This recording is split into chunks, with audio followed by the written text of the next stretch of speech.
আসসালামু আলাইকুম রহমতুল্লাহি বারাকাতুহু। আশা করি সবাই ভালো আছেন।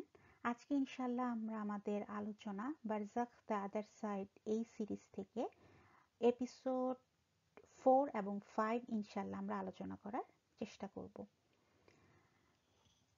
তো এর মধ্যেই আমি আশা করি আপনারা অনেকেই এপিসোড 1 থেকে 3 পর্যন্ত আমাদের যে আলোচনা সেগুলি শুনতে সক্ষম হয়েছেন।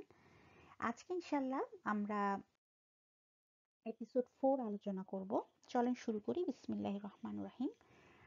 মূলত আজকের যে এপিসোড দুটা, এপিসোড 4 এবং 5, পর্ব 4 এবং 5, এই দুটাতে আসলে ইসলামিক দৃষ্টিকোণ থেকে স্বপ্নের যে বাস্তবতা সেটাকে তুলে ধরা হয়েছে। এবং এপিসোড 4-এ বলা হচ্ছে যে আসলে আমরা যে স্বপ্ন দেখি সেটা ইসলামিক দৃষ্টিকোণ থেকে আসলে কি, স্বপ্ন কয় প্রকার, স্বপ্নের যে গুরুত্ব ইসলামিক দৃষ্টিকোণ থেকে, এসব কিছুর ব্যাখ্যা আমরা দেখতে পাবো। আর এপিসোড 5-এ আমরা মূলত দেখব যে রসুল সাল্লাল্লাহু আলাইহি সাল্লামকে স্বপ্ন দেখার গুরুত্ব এবং রসুল সাল্লাল্লাহু আলাইহি সাল্লামকে স্বপ্ন দেখার আসলে অর্থটা কি। এটা তো অত্যন্ত সম্মানজনক একটা ব্যাপার যে আমরা যখন রসুল সাল্লাল্লাহু আলাইহি সাল্লামকে স্বপ্নে দেখতে পাই, কিন্তু আসলে এর মাধ্যমে কি মেসেজটা আমাদেরকে দেওয়া হচ্ছে, এই সব কিছু নিয়ে ইনশাল্লাহ আমরা আজকে আলোচনা করার চেষ্টা করব। তো আমরা শুরু করি এপিসোড 4 দিয়ে। তো শুরুতে একটা জিনিস গুরুত্বপূর্ণ, সেটা হচ্ছে যে হয়তো অনেকে যারা ভিডিওটা দেখতেছেন তাদের মনে হয়তো এই প্রশ্নটা আসতে পারে যে আমরা তো মৃত্যুর পরের জীবন নিয়ে আলোচনা করতেছি, আমাদের পুরো সিরিজটার নাম হচ্ছে বারজাখ দ্য আদার সাইড, অর্থাৎ মৃত্যুর পরের যে জীবন, মূলত কবরের জীবন নিয়ে আমাদের আলোচনা। তাহলে প্রশ্ন হচ্ছে যে কবরের জীবনের এই আলোচনাতে আবার স্বপ্নের বিষয়টা কেন আসতেছে, স্বপ্ন এখানে কিভাবে জড়িত। তো এটার ব্যাখ্যাটা হচ্ছে এরকম যে সাধারণত স্বপ্ন নিয়ে যে স্বপ্ন কি, স্বপ্ন মানুষ কেন দেখে ইত্যাদি নিয়ে যে মানুষের যে গবেষণা, যে বৈজ্ঞানিক যে গবেষণা, সায়েন্টিফিক যে রিসার্চ, সেখানে যা খুঁজে পাওয়া যায় সেটা হচ্ছে এরকম যে স্বপ্ন হচ্ছে মানুষের অবচেতন মনের কল্পনা, তার যে চিন্তা, ভাবনা, সেগুলোর একটা প্রতিফলন হচ্ছে স্বপ্ন। কিন্তু ইসলাম বলতেছে না, সবসময় মানুষের অবচেতন মন থেকে তার চিন্তা ভাবনার প্রতিফলন হিসাবে আমরা স্বপ্ন দেখি না। ইসলামিক দৃষ্টিকোণ থেকে আল্লাহ সুবহানাহু ওয়া তাআলাও মাঝে মাঝে মানুষকে কিছু স্বপ্ন দেখান, যেগুলো হচ্ছে সত্য স্বপ্ন। এবং এই সত্য স্বপ্নগুলো আল্লাহ সুবহানাহু ওয়া তাআলা যাকে চান তাকে দেখান। এবং এই স্বপ্নের মাধ্যমে, এই সত্য স্বপ্নগুলোর মাধ্যমে অনেক সময় যেটা হয় যে আমরা সাধারণত গায়েবের জগতের সাথে যোগাযোগ করতে পারি না। আমরা যেমন বারজাখের যে জীবনটা, সেটা গায়েবের জগতে অবস্থিত। সেখানে আমাদের যারা পরিবার পরিজন যারা আছেন, যারা এই দুনিয়া থেকে চলে গেছেন, তাদের সাথে কিন্তু আমাদের যোগাযোগের কোনো উপায় নাই। কিন্তু দেখা যাচ্ছে যে আল্লাহ সুবহানাহু ওয়া তাআলা যদি চান, অনেক সময় অনেকে মৃত আত্মীয় স্বজনের সাথে কিন্তু স্বপ্নের মাধ্যমে যোগাযোগ করতে পারেন, তাদের সাথে কথা হয়, তারা তাদেরকে দেখতে পান, তারা কেমন আছে, এরকম। আবার অনেক সময় আল্লাহ সুবহানাহু ওয়া তাআলা যখন চান, তখন অনেক মানুষকে কিন্তু রসুল সাল্লাল্লাহু আলাইহি সাল্লামকে স্বপ্নে দেখান। তো রসুল সাল্লাল্লাহু আলাইহি সাল্লামও কিন্তু বারজাখ জীবনে বা কবরের জীবনে অবস্থান করতেছেন। তো এই যে রসুল সাল্লাল্লাহু আলাইহি সাল্লামকে আপনার স্বপ্ন দেখতেছি, বা এই যে কখনো কখনো কাউকে কাউকে আল্লাহ সুবহানাহু ওয়া তাআলা তার প্রিয়জনদেরকে স্বপ্ন দেখার তৌফিক দেন। তো এর মধ্যে যেগুলো আসলে সত্য স্বপ্ন, যেগুলো অবশ্যই রসুল সাল্লাল্লাহু আলাইহি সাল্লামকে দেখার যে ব্যাপারটা, সেটা সত্য স্বপ্নই, কারণ শয়তান কখনো রসুল সাল্লাল্লাহু আলাইহি সাল্লামের ফর্মে আসতে পারে না। তো কাজেই যেগুলো আমাদের জন্য সত্য স্বপ্ন, যেগুলো আল্লাহ সুবহানাহু ওয়া তাআলা দেখাচ্ছেন, সেগুলো আসলে সত্যিকার অর্থে আমাদের সাথে গায়েবের জগতের যোগাযোগের একটা সুযোগ। আল্লাহ সুবহানাহু ওয়া তাআলা একটা অ্যাক্সেস আমাদেরকে দান করেন, যে অ্যাক্সেসটা পেয়ে আমরা গায়েবের জগতের সাথে একটা যোগাযোগ স্থাপন করতে পারি। সাধারণত কিন্তু গায়েবের জগতের সাথে আমাদের যোগাযোগ স্থাপনের কোনো সুযোগ নেই। কিন্তু আল্লাহ সুবহানাহু ওয়া তাআলা যদি চান তাহলে কাউকে কাউকে সেই সুযোগটা উনি দিতে পারেন। তো আমরা যেহেতু এই দুইটা এপিসোড নিয়ে আলোচনা করব, এখানে স্বপ্ন নিয়ে অনেক আলোচনা হবে। তো শুরুতে আমাদের আরেকটা জিনিস ক্লিয়ার হইতে হবে, সেটা হচ্ছে ইসলামিক ইসলামিক যে দৃষ্টিকোণ থেকে যদিও স্বপ্নের ব্যাখ্যা আছে, স্বপ্নের গুরুত্ব ইত্যাদি আমরা আলোচনা করব, কিন্তু আমরা কিন্তু আসলে স্বপ্ন নিয়ে কখনোই খুব বাড়াবাড়ি করি না। ইসলাম আমাদেরকে যে শিক্ষা দেয় সেই শিক্ষা অনুযায়ী আমরা স্বপ্ন নিয়ে খুব বাড়াবাড়ি করব না। আমরা স্বপ্নর জগতেও বাস করি না। আমাদের যে বাস্তবতা সেটা সম্পূর্ণভাবে কোরআন এবং সুন্নাহর আলোকে। আমরা জানি আমরা যখন ঘুমাই তখন সাধারণত আমাদের যে আত্মাগুলো আল্লাহ সুবহানাহু ওয়া তাআলা বের করে নিয়ে যান। ঘুমন্ত অবস্থায়ও আমাদের আত্মাগুলোকে বের করে নিয়ে যাওয়া হয় এবং আল্লাহ সুবহানাহু ওয়া তাআলা আবার আমাদেরকে দয়া করে সকালবেলা যখন ঘুম থেকে আমরা উঠি সেই আত্মাগুলো ফেরত দেওয়া হয়। এই সম্পূর্ণ জিনিসগুলো নিয়ন্ত্রণ করেন আল্লাহ সুবহানাহু ওয়া তাআলা। এবং আল্লাহ সুবহানাহু ওয়া তাআলা যদি চান এই যখন আমাদের আত্মাগুলোকে এভাবে বের করে নিয়ে যাওয়া হয় তখন স্বপ্নের ভিতরে যেভাবেই হোক আমাদের সেই আত্মাগুলোর সাথে আমাদের পরিবার পরিজনের একটা মিলিত হওয়ার একটা সুযোগ করে দেন, অথবা স্বপ্নের মাধ্যমে আল্লাহ সুবহানাহু ওয়া তাআলা রাসূল সাল্লাল্লাহু আলাইহি সাল্লামের সাথে যোগাযোগের একটা সুযোগ আমাদেরকে করে দেন। এই সব কিছু তাহলে নিয়ন্ত্রণ করতেছেন আল্লাহ সুবহানাহু ওয়া তাআলা। আমরা যেন কোনোভাবেই ভুল কিছু চিন্তা না করি যে কোনো মৃত বা জীবিত কারো পক্ষে এ ধরনের কোনো কিছু করা সম্ভব না। এই সব কিছু নিয়ন্ত্রণ করতেছেন আল্লাহ সুবহানাহু ওয়া তাআলা এবং আল্লাহ সুবহানাহু ওয়া তাআলা যদি চান তাহলেই শুধুমাত্র আমরা গায়েবের জগতে এই অ্যাক্সেসটা পেতে পারি। এজন্যই বলা হচ্ছে যে ইসলামিক দৃষ্টিকোণ থেকে স্বপ্ন শুধুমাত্র মানুষের অবচেতন মনের কল্পনা বা অবচেতন মনের চিন্তা ভাবনার বহিঃপ্রকাশ বা প্রতিফলনই না। ইসলামিক দৃষ্টিকোণ থেকে স্বপ্ন কখনো কখনো কখনো কখনো আল্লাহ সুবহানাহু ওয়া তাআলার ইচ্ছাতে গায়েবের জগতে বা অদেখা যে জগৎ, আনসিন যে ওয়ার্ল্ড, সেখানে আমাদের একটা রাজকীয় অনুপ্রবেশ, রাজকীয় একটা প্রবেশের বা অ্যাক্সেস, রাজকীয় একটা প্রবেশ করার সুযোগ, অথবা একটা রাজকীয় একটা অ্যাক্সেস আমরা বলতে পারি, একটা প্রবেশ বা পদার্পণ করার একটা সুযোগ আমাদেরকে দেওয়া হয়।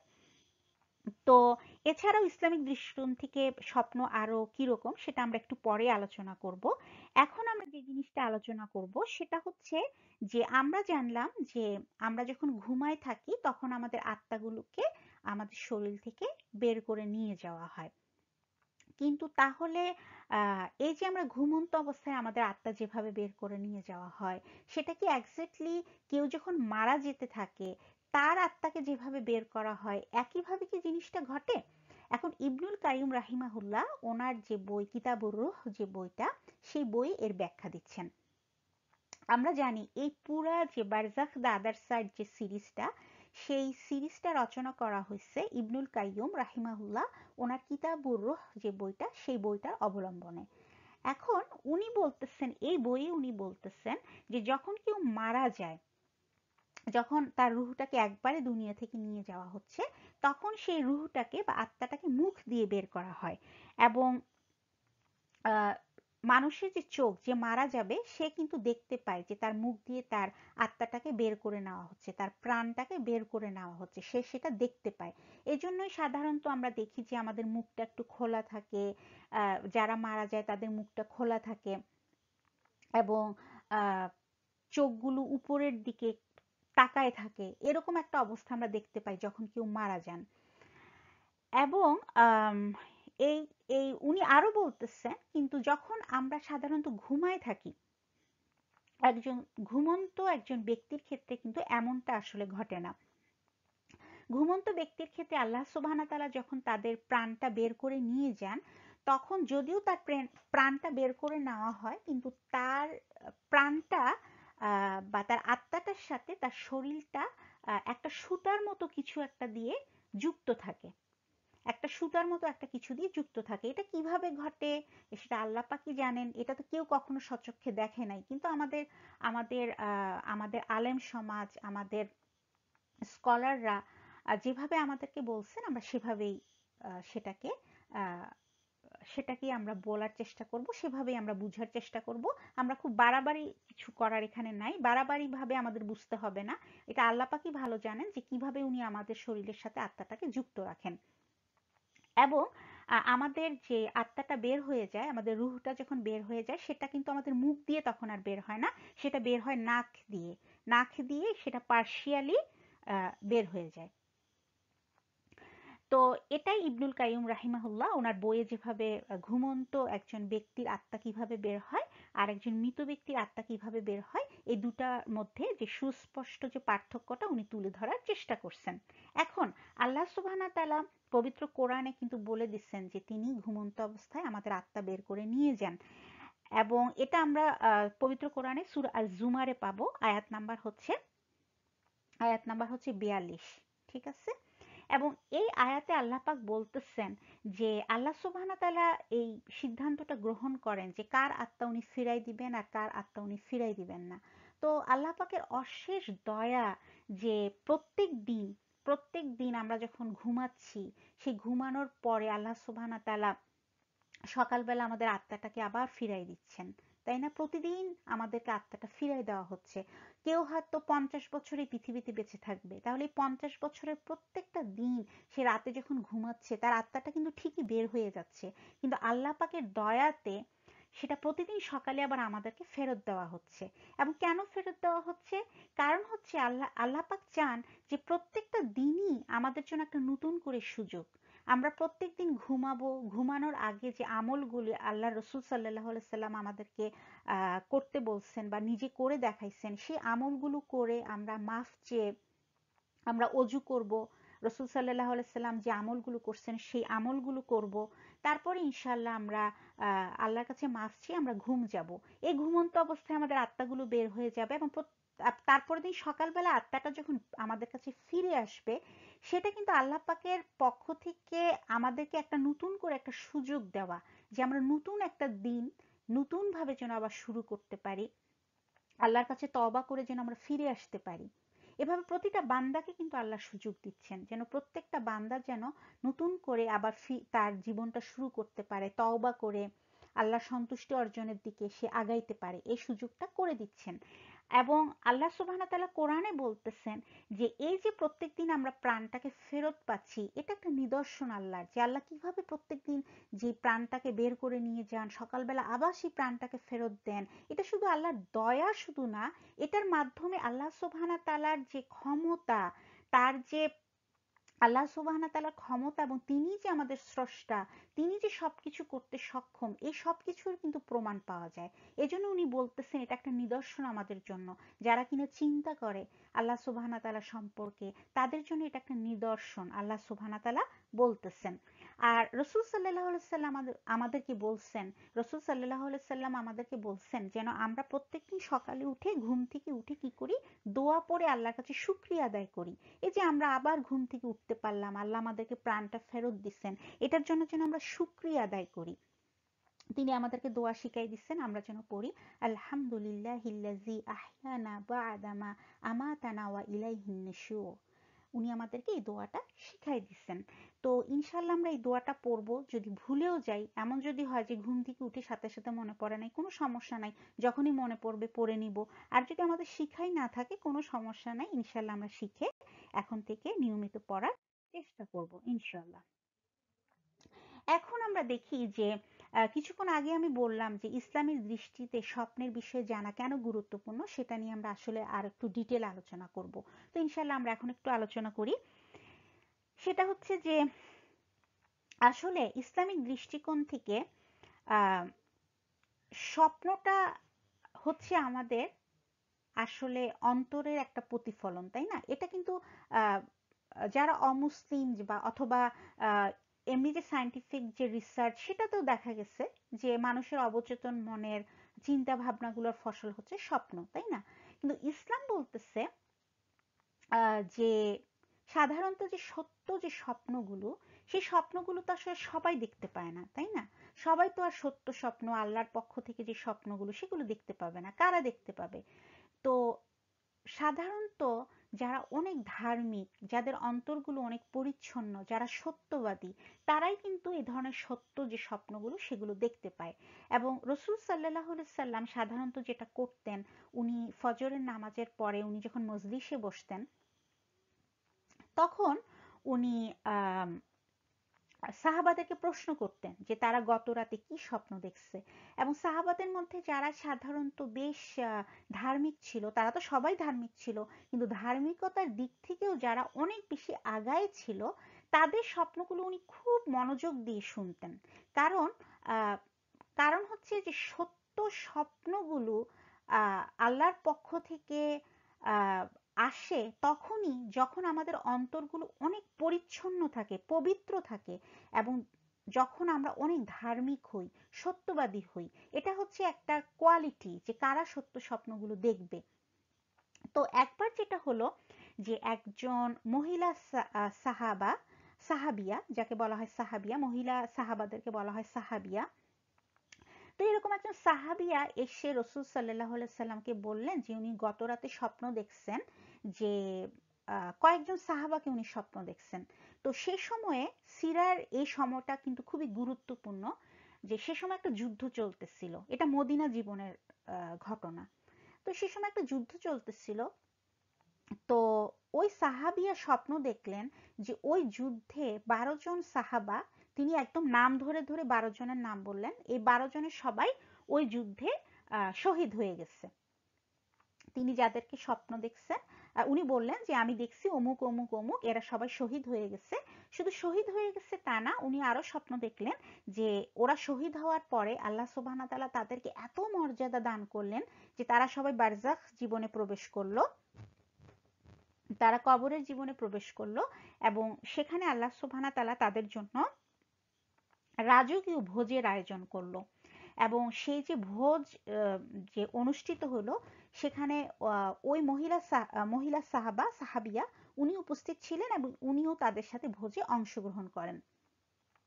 তো রসুল সাল্লাহ সাল্লাম ওনার সেই স্বপ্নটা খুব মনোযোগ দিয়ে শুনতেছিলেন এবং উনি বুঝতে পারতেছিলেন যে স্বপ্নটা সত্য। এবং সেটাই হলো, যেই মুহূর্তে উনি স্বপ্ন বলাটা শেষ করলেন, তখনই খবর আসলো যে ওই সাহাবারা যাদের নাম উনি বলতেছিলেন, তারা সবাই শহীদ হয়ে গেছে। তো আমরা দুনিয়াতে আহ এতটুকু জানলাম যে কিভাবে তারা শহীদ হয়ে গেছে, কিন্তু তাদের কিভাবে আল্লাহ সুবহানাহু ওয়া তাআলা তাদেরকে পুরস্কৃত করলেন, তারা বারজাখ জীবনে কেমন আহ মর্যাদা পেল, এটা কিন্তু আমরা সেই স্বপ্নের মাধ্যমে জানতে পারলাম। তাহলে এই যে মহিলা বা এই যে সাহাবিয়া, ওনার মাধ্যমে আল্লাহ সুবহানাহু তাআলা আমাদের সবাইকে জানাই দিলেন যে তাদের মর্যাদার যে খবরটা, তার মাধ্যমে, সে সাহাবিয়ার মাধ্যমে আমাদেরকে আল্লাহ সুবহানাহু তাআলা জানাই দিলেন। তাহলে ওই মুহূর্তে যে স্বপ্নটা সাহাবিয়া দেখছিলেন, সেটা হচ্ছে একটা সত্য স্বপ্ন, যেটা আল্লাহর পক্ষ থেকে ওই স্বপ্নটা ওনাকে দেখানো হয়েছিল। এবং এই স্বপ্নের মাধ্যমে বারজাখ জীবনের সাথে ওনার একটা কানেকশন, বা বারজাখ জীবনে ওনার একটা অ্যাক্সেস বা একটা প্রবেশের একটা অধিকার উনি পাইছিলেন। এবং এর মাধ্যমে যেটা হলো, আমরা কিন্তু জানতে পারলাম যে আমাদের জন্য এই হাদিসটা সংরক্ষণ করে রেখে দিলেন আল্লাহ সুবহানাহু তাআলা। এবং আমাদেরকে এটা জানাই দিলেন যে একজন শহীদের মর্যাদা কিরকম হয়ে থাকে, বা এরকম যাদের মৃত্যুগুলো এরকম হবে, তাদের মর্যাদা কিরকম হয়ে থাকে, সেটা আমাদেরকে আল্লাহ সুবহানাহু তাআলা জানাই দিচ্ছেন। তো এভাবে কিন্তু আমরা বারজাখ জীবনের যে ইনফরমেশন গুলো আমরা সাধারণত পেয়ে থাকি, আমাদের আলেম সমাজ আমাদের সামনে তুলে ধরছেন, এগুলো কিন্তু ওনারা এরকম বিভিন্ন হাদিস থেকে সংরক্ষণ করছেন, কোরআন এবং হাদিসের রেফারেন্স থেকে ওনারা সংগ্রহ করছেন। তাহলে এই স্বপ্নটা হচ্ছে একটা সত্য স্বপ্নের উদাহরণ। তাহলে আমরা দেখতে পাচ্ছি যে সত্য স্বপ্ন আসলে সবাই দেখবে না। সত্য স্বপ্নটা দেখবে যাদের অন্তরগুলো পরিচ্ছন্ন, তাদের ইমানগুলো সেই পর্যায়ে। তাহলে স্বপ্নের যদি একটা সংজ্ঞা আমরা ইসলামিক দৃষ্টিকোণ থেকে দেই, তাহলে স্বপ্ন হচ্ছে আমাদের অন্তরের পরিচ্ছন্নতা, আমাদের অন্তরের ইমান, ইখলাস, আমাদের দৈনন্দিন জীবনের কর্মকাণ্ড, আগ্রহ ইত্যাদির ফসল বা প্রতিচ্ছবি। অর্থাৎ স্বপ্ন তো কয়েক প্রকার, কাজে স্বপ্নই যে সত্য হবে তা তো না, তাই না? সেজন্য কিছু স্বপ্ন সত্য হবে যেগুলো আমাদের অন্তরের পরিচ্ছন্নতা, আমাদের ঈমান ইখলাসের উপরে ভিত্তি করে আসবে। কিছু স্বপ্ন আসবে আমাদের দৈনন্দিন জীবনের কর্মকাণ্ড থেকে, আমাদের আগ্রহ এবং চিন্তাগুলোর একটা প্রতিচ্ছবি হিসাবেও কিন্তু স্বপ্ন আসবে। এবং স্বপ্নর এই প্রকারভেদটা নিয়ে কিছুক্ষণের মধ্যে ইনশাল্লাহ আমরা আলোচনা করব। তো এখন আমরা তাহলে দেখি যে আমাদের এই যে বর্তমান সময়ে গণহত্যার শিকার আমাদের যে গাজ্জার যে ভাই বোনেরা, অনেকে কিন্তু আমরা শুনতেছি যে রাসূল সাল্লাল্লাহু আলাইহি সাল্লামকে স্বপ্ন দেখতেছে, তাই না? তারা কিন্তু স্বপ্ন দেখতেছে।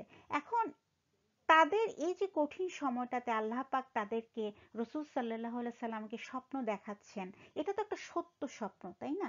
এখন এই সত্য স্বপ্নটা যে তারা এমনি হুট করে দেখা শুরু করছে তা কিন্তু না। তারা গণহত্যার শিকার হচ্ছে বলেই যে তাদেরকে আল্লাহ সুবহানাহু ওয়া তাআলা দেখানো শুরু করছে তা কিন্তু না।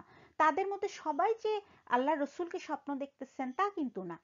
অর্থাৎ তাদের মধ্যে যারা আসলেই যাদের অন্তরগুলো আসলেই পরিচ্ছন্ন, এই গণহত্যার শিকার যে আমাদের ভাই বোনেরা, তাদের মধ্যে যাদের অন্তরগুলো আসলেই পরিচ্ছন্ন, যাদের অন্তরগুলো আসলেই আহ যাদের অন্তরে ঈমানগুলো আসলেই পরিপূর্ণ, তারাই কিন্তু রাসূল সাল্লাল্লাহু আলাইহি সাল্লামকে স্বপ্ন দেখার সুযোগটা পাচ্ছে। এবং তারা কিন্তু সেই যুদ্ধের আগেও ব্যক্তিগত জীবনে রাসূল সাল্লাল্লাহু আলাইহি সাল্লামকে অনেক ভালোবাসতো, হয়তো তার প্রকৃত অনুসারী হওয়ার তারা সবসময় চেষ্টা করে গেছে। আর সে কারণে আল্লাহ সুবহানাহু ওয়া তাআলা তাদের এই কঠিন সময়টাতে রাসূল সাল্লাল্লাহু আলাইহি সাল্লামকে দেখানোর মাধ্যমে তাদেরকে কি করতেছে, তাদেরকে সান্ত্বনা দেওয়ার চেষ্টা করতেছে, তাদের হতাশা, তাদের যন্ত্রণা, তাদের কষ্টগুলোকে হালকা করা, লাঘব করার চেষ্টা করতেছে, তাদেরকে সবর করার অনুপ্রেরণা দান করতেছে।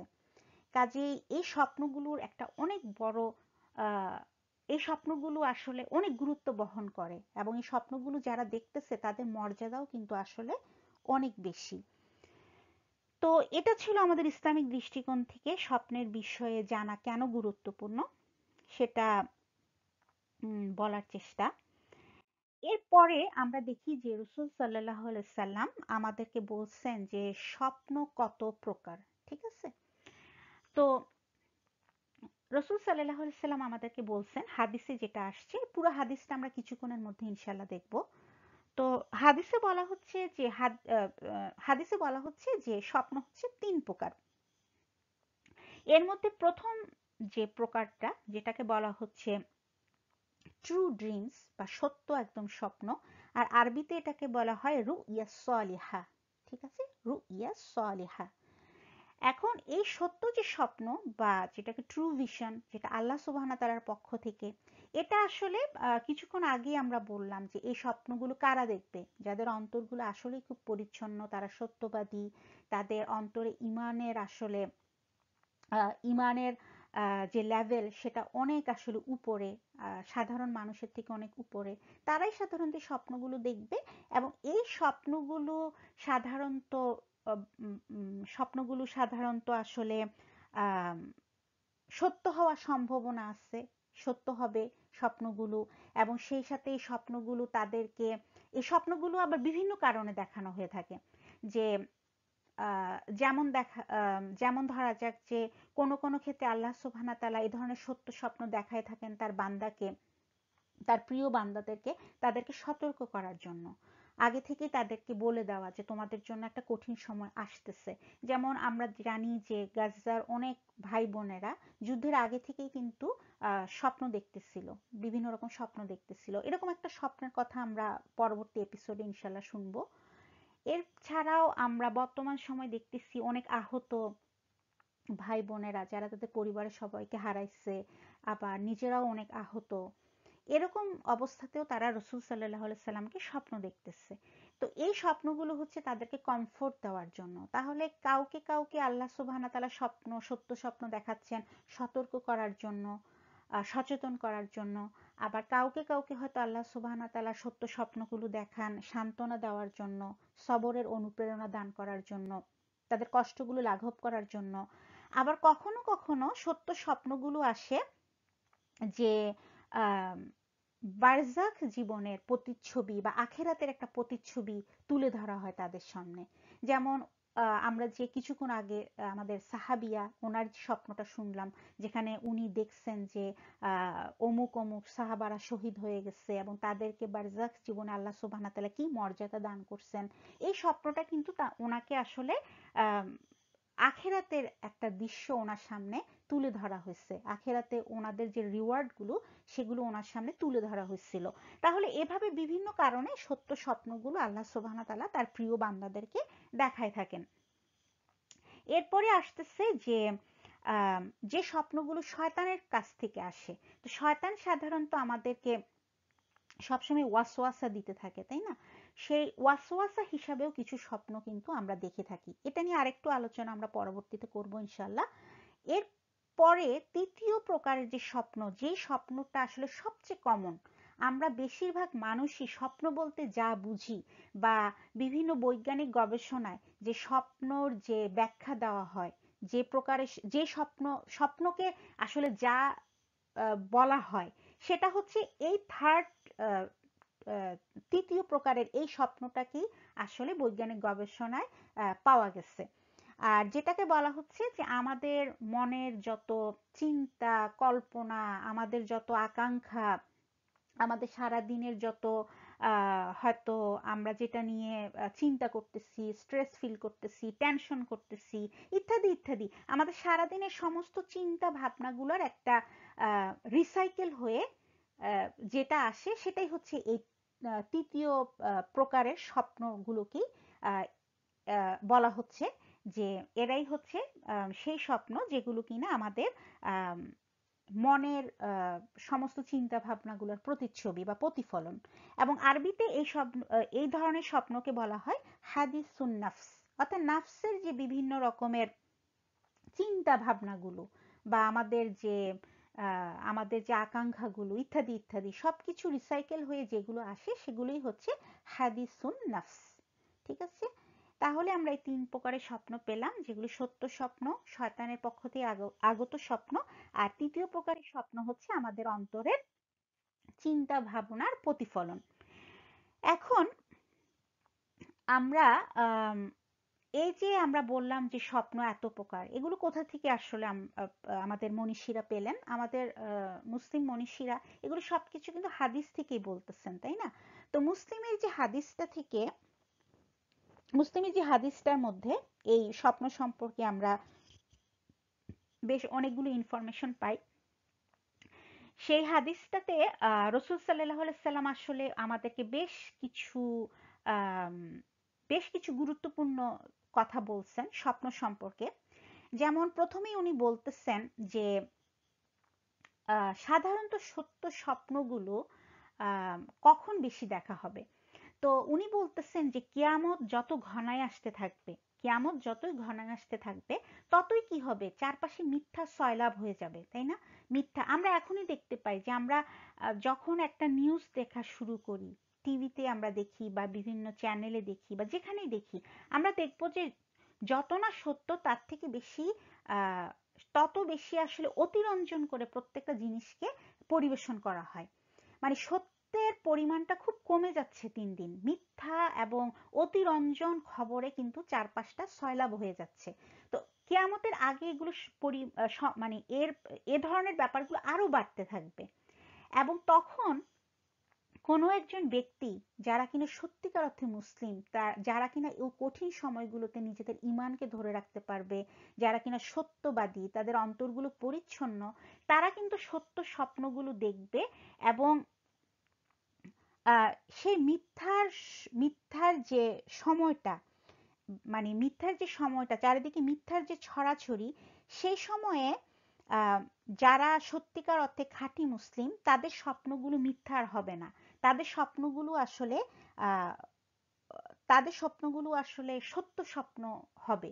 বেশিরভাগ ক্ষেত্রেই তাদের স্বপ্নগুলো সত্য স্বপ্ন হবে। কথাটাকে আমি বুঝে বলতে পারলাম কিনা, যে আমি যেটা বলতে চাচ্ছি বা এই হাদিসে যেটা বলা হচ্ছে, কিয়ামত যত ঘনায় আসবে মিথ্যার ছড়াছড়ি, মিথ্যার যে ছড়াছড়ি সেটা আসলে পরিমাণে আরো বেড়ে যাবে। অতিরঞ্জিত খবর বা মিথ্যা খবরে চারদিকটা সয়লাব হয়ে যাবে। কিন্তু সে সময় যারা ইমানগুলোকে ধরে রাখবে, যারা সত্যবাদী, তাদের যে স্বপ্নগুলো সেগুলো বেশিরভাগ ক্ষেত্রে সত্য স্বপ্ন হবে। তাদের সেই স্বপ্নগুলো তখন বেশিরভাগ ক্ষেত্রেই সত্য স্বপ্ন হবে।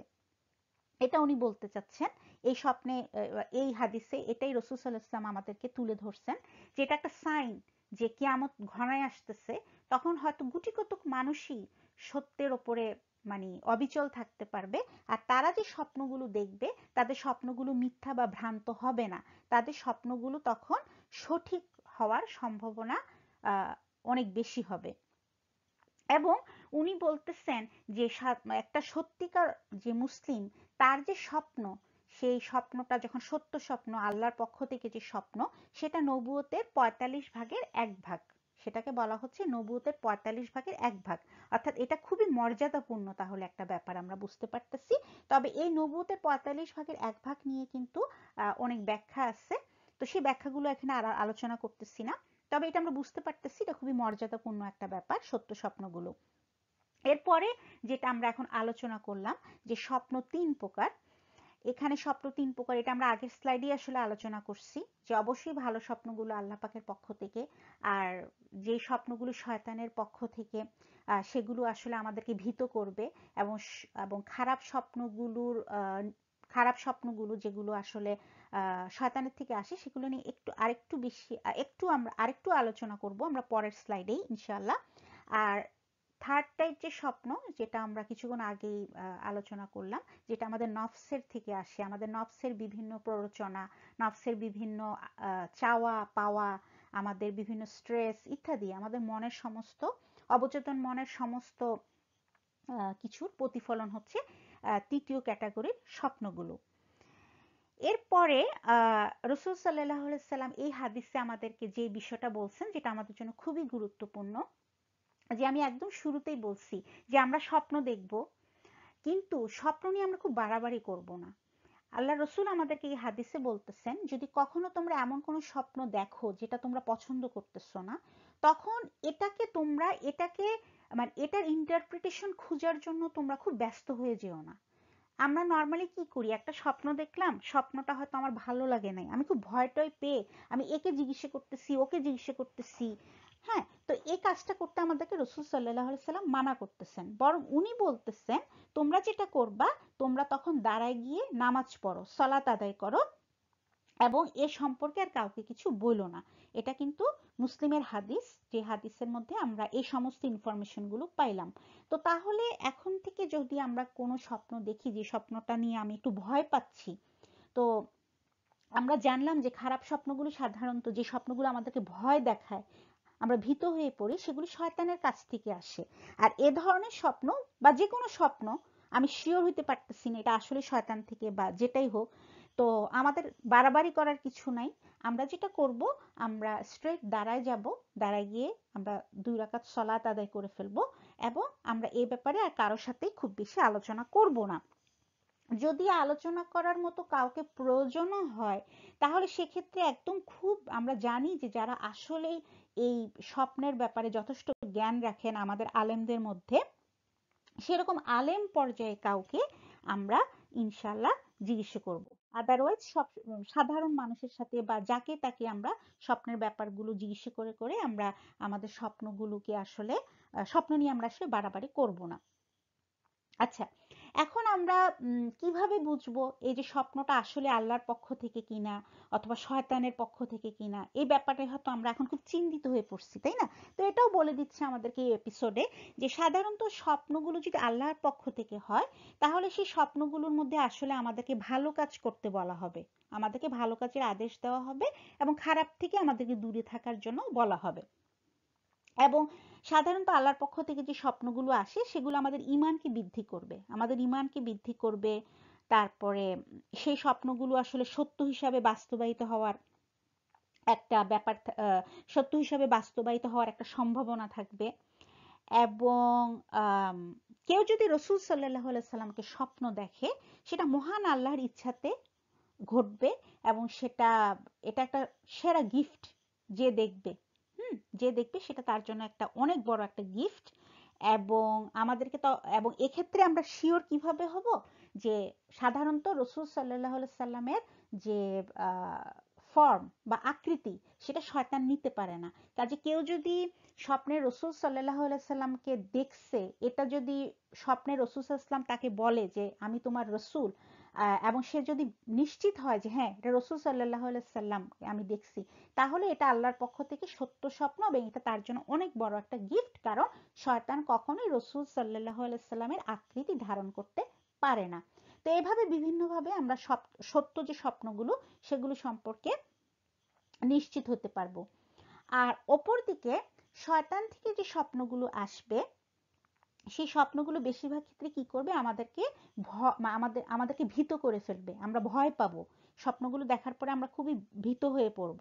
এবং আল্লাহ পাক কোরআনে বলতেছে যে শয়তান কি করে, সবসময় আমাদেরকে খারাপ কাজ করতে উৎসাহিত করে। আল্লাহর তরফ থেকে যে স্বপ্নগুলো আমাদেরকে ভালো কাজের আদেশ দিবে, খারাপ কাজ থেকে দূরে থাকতে বলবে। আর সেখানে শয়তানের থেকে যে স্বপ্নগুলো সেগুলো আমাদেরকে কি করবে, এনকারেজ করবে, আমাদেরকে উৎসাহিত করবে আমরা যেন পাপ করতে থাকি, সেদিকে আমাদেরকে উৎসাহিত করবে। সে আমাদেরকে স্টিয়ার করতে থাকে, আমাদের নফসকে সে নাড়াইতে থাকে বা উৎসাহিত করতে থাকে যেন আমরা পাপ করতে থাকি। তো সেভাবে সে আমাদেরকে আসলে পাপের দিকে ঠেলে দেওয়ার জন্য স্বপ্ন দেখাইতে পারে। আবার অনেক সময় যেটা হয়, শয়তানের পক্ষ থেকে আমরা এমন কিছু দেখি যেটা হচ্ছে আমাদের কোরআন এবং সুন্নাহ, অর্থাৎ যা কিছু আল্লাহর পক্ষ থেকে রিভিল হয়েছে, যা কিছু আল্লাহর পক্ষ থেকে নাজিল হয়েছে, কোরআন এবং সুন্নাহ, এই সব কিছুর বিপক্ষে সে কোনো একটা আমল হয়তো করতে বলবে স্বপ্নে। অর্থাৎ শয়তান এমন অনেক স্বপ্ন মাঝে মাঝে মানুষকে দেখায় যে এমন কিছু আমল করতে তাকে বলে সেই মানুষটাকে, যেটা কোরআন সুন্নাহর সম্পূর্ণ বিপক্ষে। তো সাধারণত আমাদের সমাজে এরকম কিন্তু দেখা যায় যে অমুক ব্যক্তি বা অমুক একজন ব্যক্তি যার এখন অনেক ফলোয়ার, সে এখন নাম করা মানে পীর বা কিছু একটা হইছে, এবং সে স্বপ্নের মাধ্যমে কিছু আমল পাইছে, সেই আমলগুলো সে এখন নিজে করে এবং মানুষকে করায়। এখন সেই আমলগুলো যদি কোরআন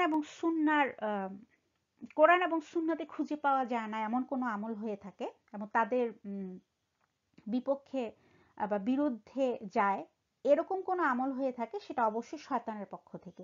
তো কাজেই আমরা এ ধরনের কোনো মানুষের কথা যদি শুনে থাকি, তাহলে এগুলো আমাদেরকে যাচাই করে দেখতে হবে। তো এগুলো হচ্ছে আমাদেরকে এই সিরিজে যে কিছু সাইন বলে দিচ্ছে যে আমরা কিভাবে বুঝবো, আমরা যে 3 ধরনের স্বপ্ন দেখব।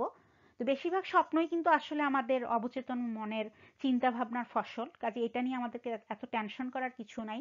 সত্য স্বপ্ন আসলে দেখার জন্য আমাদের অবশ্যই ইমানের পর্যায়টাও ওরকম হতে হবে, সত্যবাদী হতে হবে, অন্তরগুলো পরিচ্ছন্ন হতে হবে। আর যদি এরকম স্বপ্ন যারা দেখেন, যারা আসলে আলহামদুলিল্লাহ অনেক বড় পর্যায়ের মানুষ, তারা আসলে বুঝতে পারবেন যে স্বপ্নটা আল্লাহর পক্ষ থেকে, কারণ সেটা কিছু সাইন থাকে। আর শয়তানের পক্ষ থেকে যে স্বপ্নগুলো, সেগুলো আমরা সাধারণ মানুষরা দেখে থাকি, সেগুলো আমাদেরকে বুঝতে হবে। শয়তানের স্বপ্ন আমাদেরকে আসলে ভীত করে এবং শয়তান সাধারণত আমাদেরকে সবসময় পাপের দিকে ঠেলে দিতে চায়, তাই না? তো কাজে তার স্বপ্নগুলো হবে ওই ধরনের, ওই রিলেটেড হবে। তো তো আমরা এখন একদম শেষ পর্যায়ে চলে আসছি। তাহলে আমরা এখন যেটা আলোচনা করব যে এই যে আমরা স্বপ্ন দেখি বা আমাদেরকে আল্লাহ সুবহানাহু ওয়া তাআলা মাঝে মাঝে আমাদেরকে স্বপ্নের মাধ্যমে আমাদেরকে গায়েবের জগতের সাথে, বারজাখ জগতের সাথে আমাদেরকে একটা যোগাযোগ স্থাপনের সুযোগ করে দেন। এর মাধ্যমে আসলে আমরা কিভাবে উপকৃত হই? নিশ্চয়ই উভয় পক্ষই উপকৃত হয়, তাই না? উভয় পক্ষ উপকৃত হয়। তো তো আম, আ- আমরা জানি যে সাধারণত আহ, আমাদের যেটা আমাদের যেটা সায়েন্স বলে যে আমরা যখন খুব গভীর ঘুমে থাকি তখন কিন্তু আমরা স্বপ্ন দেখি না। সাধারণত আমরা যখন শ্যালো ঘুমে থাকি, মানে আমাদের ঘুমগুলো যখন খুব গভীর হয় না, আহ, গভীর হয় না, তো এরকম পর্যায়ে নাকি আমরা সাধারণত স্বপ্ন দেখি। তো সেই স্বপ্নগুলো আসলে আমাদের অবচেতন মনের যে কল্পনা, আমরা সাধারণ যেটা দেখে থাকি, সেগুলোই হচ্ছে আমাদের এই অগভীর ঘুমের মধ্যে যে স্বপ্নগুলো, সেগুলো হচ্ছে আমাদের নফস থেকে আগত আমাদের চিন্তা ভাবনার ফসল। আর সাধারণত সত্য স্বপ্নগুলো আমরা দেখি যখন আমরা অনেক গভীর ঘুমে থাকি। এই সিরিজে আমাদেরকে বলা হচ্ছে আমরা যখন গভীর ঘুমে থাকি তখনই আমরা বারজাখের সাথে যোগাযোগ স্থাপন করতে পারি। অর্থাৎ মানুষ যখন ডিপ স্লিপে চলে যায় তখন আল্লাহ পাক আমাদেরকে যদি সত্য স্বপ্ন দেখায় থাকেন তাহলে, অথবা বারজাকের সাথে যদি আমাদেরকে একটা যোগাযোগের সুযোগ করার তৌফিক দেন, তখন সেটা হবে গভীর ঘুমের মধ্যে। আর এরকম ক্ষেত্রে আসলে যে স্বপ্ন দেখে সেও হয়তো সে উপকৃত হয় কোনো কোনো ক্ষেত্রে, আবার কোনো কোনো ক্ষেত্রে যাকে স্বপ্ন দেখানো হয় সে উপকৃত হয়। এখানে কয়েকটা এক্সাম্পল আমি দেওয়ার চেষ্টা করছি এই সিরিজ থেকে, সরি এই এপিসোড থেকে। সেটা হচ্ছে যেমন গাজ্জার ভাই বোনরা যখন রসুল সাল্লাল্লাহু আলাইহি সাল্লামকে দেখতেছে তখন তারা যুদ্ধের আগে থেকেই দেখতেছে, আবার এখনো অনেকে দেখতেছে। তাহলে তাদের দেখাটার মাধ্যমে তারা আসলে কি ইনফরমেশনটা পাচ্ছে? যুদ্ধের আগে যখন তারা রসুল সাল্লাল্লাহু আলাইহি ওয়াসাল্লামকে দেখছে তখন তারা আসলে তাদেরকে আসলে সতর্ক করে দেওয়া হয়েছে যে তাদের দিকে একটা পরীক্ষা আসতেছে, আল্লাহর অনেক বড় একটা পরীক্ষা তাদের দিকে আগায় আসতেছে। আবার এই অবস্থায় যখন যুদ্ধ চলাকালীন সময়ে যখন অনেকে স্বপ্ন দেখতেছে রসুল সাল্লাল্লাহু আলাইহি সাল্লামকে, তখন হচ্ছে তাদেরকে আসলে বিভিন্নভাবে আল্লাহ সুবহানাহু ওয়া তাআলা সান্ত্বনা দিচ্ছেন, সাহস যোগাচ্ছেন তাদেরকে। আবার অনেক সময় যেটা হয় যে বারজাখ জীবনের যে অধিবাসী তারা আমাদের কাছে তারা আমাদের সাথে যোগাযোগ করে আসলে বিভিন্ন সাহায্য চান। যেমন একজন সাহাবা, উনি একটা যুদ্ধে শহীদ হয়ে গেলেন। সে সময় আবু বকর রাদিয়াল্লাহু আনহু খলিফা ছিলেন। তো ওই সাহাবা যিনি মারা গেলেন ওনার কিছু ঋণ ছিল। তো এখন উনি ঋণটা কিভাবে শোধ করবেন বারজাখ জীবনে? তখন আল্লাহ পাক ওনাকে যে সাহাবারা বেঁচে ছিলেন সেই সাহাবাদেরকে আল্লাহ পাক সুযোগ দিলেন যে তারা ওনাকে স্বপ্ন দেখলো। সেই সাহাবা যে শহীদ হয়ে গেছিল ওনাকে স্বপ্ন দেখলো। তো স্বপ্নের মধ্যেই উনি ওনার সেই সহযোগী সাহাবা যারা বেঁচে ছিলেন তাদেরকে বলে দিলেন যে ওনার একটা জিনিস আছে, একটা জায়গার নাম উনি বলে দিলেন, ওরকম একটা জায়গাতে আমার কিছু জিনিস আছে, আমার একটা জিনিস আছে, ওই জিনিসটা তুলে তোমরা সেটা বিক্রি করে আমার ঋণগুলো পরিশোধ করে দিও। এবং উনি বললেন যে ওনারা যেন খলিফাকে এটা জানায়। তো তখন সেই সাহাবারা যারা ওনাকে স্বপ্ন দেখলো, তো ওনারা এসে খলিফা আবু বকর রাদিয়াল্লাহু আনহু ওনাকে বললেন, এবং উনি তখন সেই জায়গা থেকে নির্দিষ্ট যে জায়গাটা স্বপ্নে বলে দেওয়া হয়েছে সেখান থেকে সেই জিনিসটা নিয়ে ওনার যে উনি যেভাবে বলে দিয়েছেন সেভাবে উনি ঋণটা পরিশোধ করলেন। তাহলে এক্ষেত্রে যেটা হলো যে বারজাখে অবস্থিত যে সাহাবা উনি উপকৃত হলেন। আল্লাহ সুবহানাহু ওয়া তাআলা ওনাকে একটা সুযোগ করে দিলেন যে উনি ওনার পৃথিবীতে যে সাহাবা বন্ধুরা ছিল তাদের সাথে যোগাযোগের একটা সুযোগ করে দিলেন, এবং এর মাধ্যমে উনি উপকৃত হলেন। তাহলে আমরা দেখতে পাচ্ছি আসলে উভয় পক্ষই উপকৃত হতে পারে, তাই না? এই স্বপ্নের মাধ্যমে আল্লাহ সুবহানাহু ওয়া তাআলা আমাদেরকে তাহলে কিভাবে বারজাখ জীবনে একটা অ্যাক্সেস দেন এবং কিভাবে এর মাধ্যমে উভয় পক্ষ উপকৃত হতে পারে সেটা আমাদের কাছে আশা করি এই এক্সাম্পলগুলোর মাধ্যমে এখন ক্লিয়ার হয়ে গেল। এখন এই সিরিজে যেটা দেখানো হলো, সরি এই এপিসোডে, আমি বারবার সিরিজ বলতেছি, এই এপিসোডে যেটা দেখানো হলো যে আনোয়ার স্বপ্নে তার বড় ভাইকে দেখতে পেল। আমরা দেখলাম যে আনোয়ার বই পড়তেছিল। সে একটা সময় যখন রাতের বেলা ঘুমাইলো তখন সে তার বড় ভাইকে স্বপ্ন দেখলো, এবং সেখানে সে বড় ভাইয়ের সাথে বারজাখ জীবনে সে বড় ভাইয়ের সাথে মিলিত হইলো। তারা দুই ভাই একসাথে নামাজ পড়লো। এটা যদিও আসলে রিয়েলি ঘটে নাই, এটা আমাদেরকে বোঝানোর সুবিধার্থে ওনারা পুরো জিনিসটাকে একটা, যেহেতু গল্পের ছলে বলতেছে, গল্পের একটা অংশ হিসাবে ওনারা দেখাইলো যে আনোয়ার স্বপ্ন দেখছে এবং তার মৃত ভাইকে স্বপ্ন দেখছে, এবং দুই ভাই স্বপ্নের মধ্যে নামাজ পড়লো। এখানে এই যে নামাজ পড়া ভাইয়ের সাথে এই সবকিছুই আসলে আনোয়ারের জন্য আল্লাহ সুবহানাহু তাআলার পক্ষ থেকে একটা দিক নির্দেশনা। আল্লাহ সুবহানাহু তাআলা চাচ্ছেন আনোয়ার যেন এখন হেদায়েত লাভ করে। সে যেহেতু হেদায়েতের দিকে আসতে চাচ্ছে, তার অন্তরে যেহেতু এরকম একটা ক্ষেত্র তৈরি হয়েছে, তো আল্লাহ সুবহানাহু তাআলা তার জন্য এটা সহজ করে দেওয়ার জন্য আল্লাহ সুবহানাহু তাআলা স্বপ্ন দেখাইলো যেন সে যেন দিক নির্দেশনাটা পায় যে কিভাবে সে আল্লাহর দিকে ফিরে আসবে। তো যেটাই হোক, এই সব কিছু যেভাবে ঘটে এই সব কিছু কিন্তু মহান আল্লাহর ইচ্ছাতে ইচ্ছাতে এবং আদেশক্রমে ঘটে থাকে। কাজে এই যে পুরা স্বপ্নের ব্যাপারটা, সত্য স্বপ্নগুলোর যে ব্যাপারগুলো, যে আমরা যেভাবে স্বপ্ন দেখি বা যেভাবে আমরা গায়েবের জগতের সাথে কানেক্টেড হওয়ার একটা সুযোগ লাভ করি, এই সব কিছুই তাহলে আল্লাহ সুবহানাহু ওয়া তাআলা নিয়ন্ত্রণ করেন। এটা আমরা ইনশাল্লাহ ইনশাল্লাহ আহ, এভাবেই আমরা বিশ্বাস করব, এবং এক্ষেত্রে যেন আমাদের মধ্যে কোনো ভুল বুঝাবুঝি তৈরি না হয়। তো এটাই ছিল মোটামুটি আমাদের এপিসোড 4 এর আলোচনা। এখন ইনশাল্লাহ আমরা এপিসোড 5 নিয়ে আলোচনা করব ইনশাল্লাহ। তো এপিসোড 5-এ আমরা আলোচনা করব ইনশাল্লাহ যে আমরা কিভাবে রসুল সাল্লাল্লাহু আলাইহি সাল্লামকে স্বপ্নে দেখব। তো যদিও এখানে আমাদেরকে এই হেডিংটা দেওয়া হয়েছে এভাবে যে আমরা কিভাবে রসুল সাল্লাল্লাহু আলাইহি সাল্লামকে স্বপ্নে দেখব, তবে এখানে আসলে সত্যিকার অর্থে রসুল সাল্লাল্লাহু আলাইহি সাল্লামকে আহ, স্বপ্নে দেখার ব্যাপারটার মধ্যে সীমাবদ্ধ থাকে নাই, বা কিভাবে আমরা স্বপ্নে রসুল সাল্লাল্লাহু আলাইহি সাল্লামকে দেখব আহ, সেটার মধ্যে সীমাবদ্ধ থাকে নাই। এই এপিসোডের যে মূল মেসেজ সেটা হচ্ছে যে এই এপিসোডে চেষ্টা করা হয়েছে, এক্সপ্লোর করতে চেষ্টা করা হয়েছে যে কিভাবে একজন মুসলিমের সাথে রসুল সাল্লাল্লাহু আলাইহি সাল্লামের একটা সুগভীর সম্পর্ক তৈরি হয়। প্রতিটা মুসলিমের সাথে রসুল সাল্লাল্লাহু আলাইহি সাল্লামের একটা সম্পর্ক আছে। উনি তার উম্মার প্রত্যেকটা মুসলিমকে ভালোবাসেন, তাই না? এখন আমরা কিভাবে ওনার সাথে আমাদের যে সম্পর্কটাকে সেটাকে আরো সুগভীর করব, আরো সুন্দর করব, সেই মেসেজটা আসলে আমাদেরকে এখানে দেওয়ার চেষ্টা করা হয়েছে। তো বলা হচ্ছে যে একজন মুসলিম হিসাবে রসুল সাল্লাল্লাহু আলাইহি ওয়াসাল্লামের সাথে আমাদের যে সুগভীর সম্পর্ক সেটাই এই পর্বে তুলে ধরা হয়েছে। এবং এই সম্পর্ক, এই যে সুগভীর সম্পর্ক, শুধু ওনাকে স্বপ্নে দেখার মধ্যে সীমাবদ্ধ নয়, বরং জীবনের প্রতিটা ক্ষেত্রে ওনার যে সুন্নাহ সেটা প্রতিষ্ঠা করা, আমাদের নিজেদের যে চরিত্র সেই চরিত্রের মধ্যে ওনার যে চরিত্র বা ওনার যে আখলাক সেটাকে বাস্তবায়ন করা, এবং ওনাকে নিয়মিত সালোয়াত প্রেরণ ইত্যাদি এর মধ্যে অন্তর্ভুক্ত। অর্থাৎ এই সমস্ত মেসেজগুলোই আসলে এই এপিসোডে আমাদেরকে দেওয়া হবে।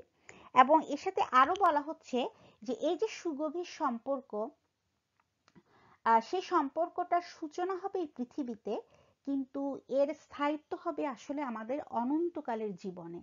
অনন্তকালের জীবনেও এই সম্পর্কটা অটুট থাকবে ইনশাল্লাহ। তো আমাদের পুরো এপিসোডটা আসলে শুরু হয়েছে একটা স্বপ্ন দিয়ে।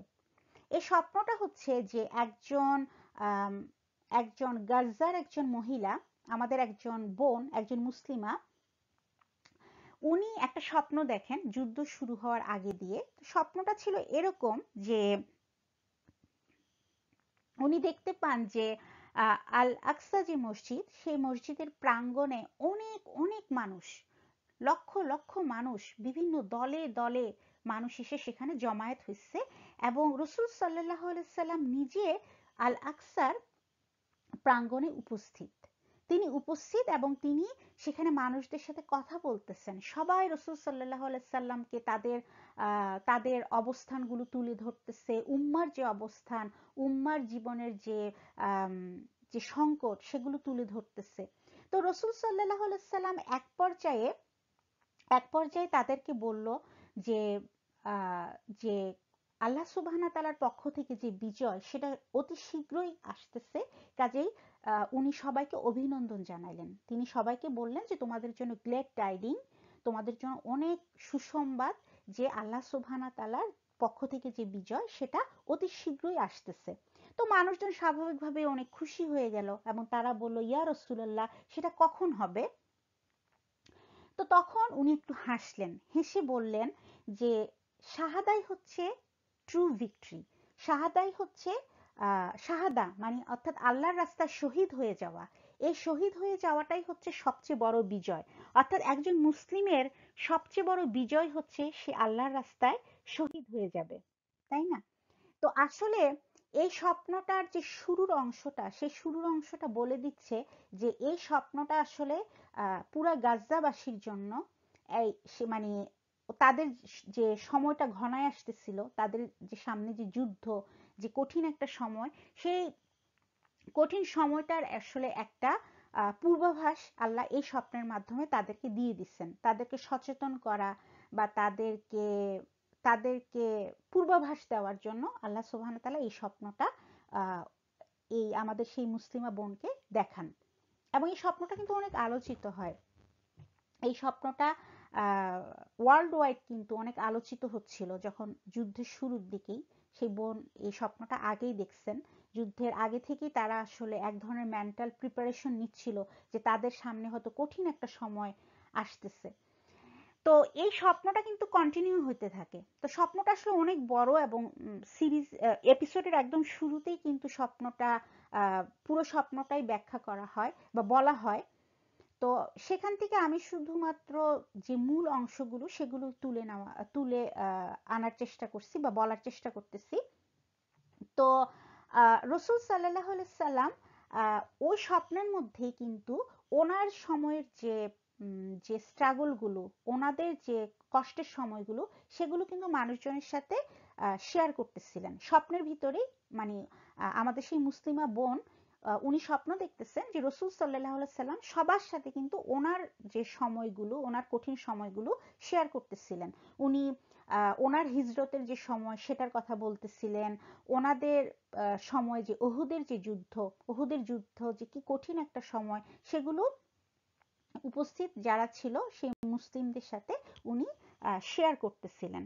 তো এক পর্যায়ে যেটা হলো যে উনি স্বপ্নে দেখতেছেন, সেই মুসলিমা বোন স্বপ্ন দেখতেছেন যে বড় একটা আর্মি আসতেছে, অনেক মানুষ, একটা একটা বিরাট একটা বাহিনী, একটা সৈন্য বাহিনী আগায় আসতেছে।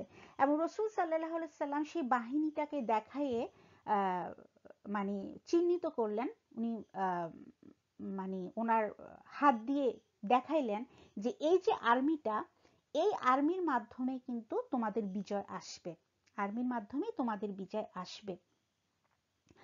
তো পরিশেষে যেটা হলো, একদম শেষ দিকে, স্বপ্নের শেষ দিকে মহিলা জিজ্ঞেস করলেন, আমাদের সেই বোন রসুল সাল্লাহ সাল্লামকে জিজ্ঞেস করলেন, আপনি কি রসুল সাল্লাহ সাল্লাম? আপনি কি আসলেই রসুল সাল্লাহ সাল্লাম? হ্যাঁ আনতা রসুল্লাহ, আপনি কি আসলেই রসুল সাল্লাহ সাল্লাম? তখন উনি বললেন, আমাদের রসুল সাল্লাহ সাল্লাম ওনাকে উত্তর দিলেন, হ্যাঁ আমি হচ্ছি তোমাদের প্রফেট মোহাম্মদ সাল্লাহ আলাইহি ওয়াসাল্লাম।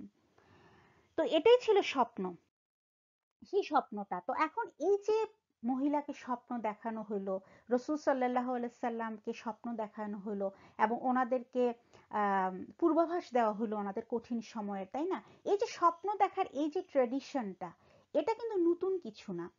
সত্যিকার অর্থে সাহাবারা যখন ছিলেন তখনও কিন্তু ওনারাও কিন্তু রসুল সাল্লাহ সাল্লামকে স্বপ্ন দেখতেন। যেমন আনাস ইবনে মালিক রাদিয়াল্লাহু আনহু, উনি একজন বিখ্যাত সাহাবা, ওনার থেকে আমরা অনেক হাদিস পাইছি।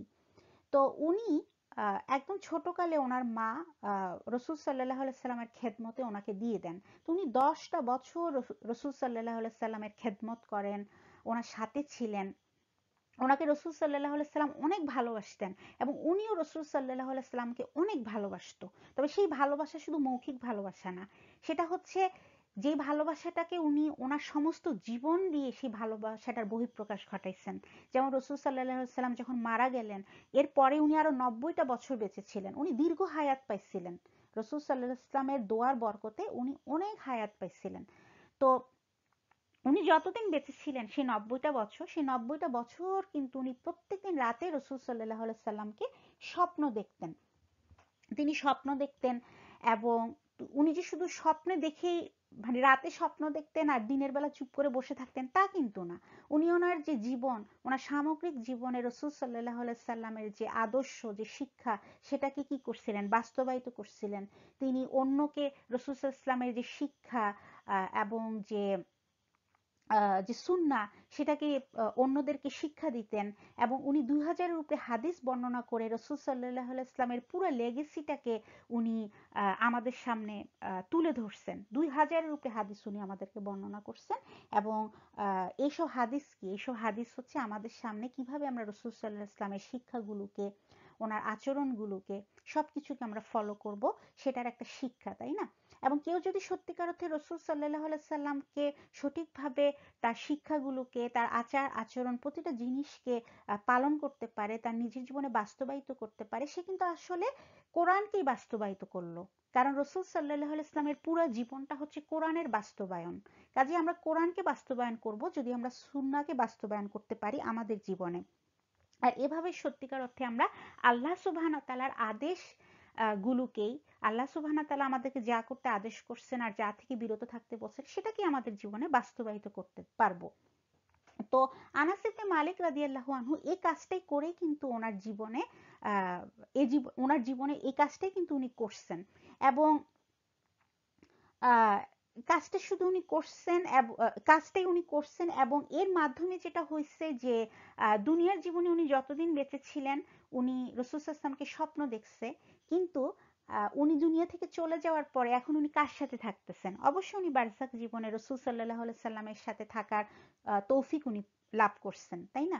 কারণ আনাস ইবনে মালিক রাদিয়াল্লাহু আনহুই কিন্তু আমাদেরকে বর্ণনা করছেন যে রাসূল সাল্লাল্লাহু আলাইহি সাল্লাম আমাদেরকে বলছেন যে কোনো ব্যক্তি তার সাথেই থাকবে যাকে সে ভালোবাসে, তাই না? আমরা তার সাথেই থাকবো যাকে কিনা আমরা ভালোবাসি।